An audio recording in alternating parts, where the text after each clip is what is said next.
పిల్లలు ఈ రోజు మనం విద్యుత్ గురించి తెలుసుకుందాం. మీకు విద్యుత్ అంటే ఏంటో తెలుసా? తెలుసు సార్, విద్యుత్ అంటే కరెంటు. అవునమ్మా, విద్యుత్ అంటే కరెంటు.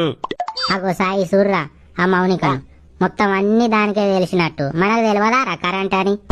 అవునురా, ఏమున్నా చిట్టుకున్న చేయలా బట్టి వాళ్ళే చెప్తారా, మనం కూడా చెప్పాలరా. విద్యుత్ మనకు చాలా అవసరం. ఈ విద్యుత్ తోనే బల్బ్ వెలుగుతుంది, టీవీ నడుస్తుంది, ఫ్యాన్ నడుస్తుంది.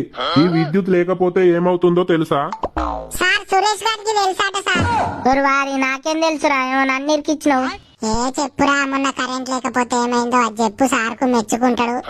సురేష్ నీకు తెలుసారా? లేచి చెప్పురా, విద్యుత్ లేకపోతే ఏమైతుందో. సార్, విద్యుత్ లేకపోతే మనం చేపల కూర తినలేము. ఓరి అవులగా, కరెంటుకున్న చేపల కూరకు ఏమైనా సంబంధం ఉన్నదారా? ఉంది సార్, కరెంటు లేకపోతే బల్బ్ వెలగదు, బల్బ్ వెలగకపోతే ఇంట్లో చీకటి ఉంటది, చీకట్ల చేపల కూర తింటే ముళ్ళు గుచ్చుకుంటది. అందుకే సార్, విద్యుత్ లేకపోతే చేపల కూర తినలేము. అయితే ఇప్పుడు కరెంట్ లేకపోతే చేపల కూర తినలేరు. నువ్వు ఇట్రా బిడ్డ, నువ్వు ఇట్రా. ముళ్ళు గుచ్చుకుంటాయి, అయితే నీ ముళ్ళు నేను తీస్తుందా, నువ్వు ఇట్రా. అరే చూడరా, వాళ్ళు ఎట్లా నవ్వుతారో, మెచ్చుకుంటాడన్నావు కాదా?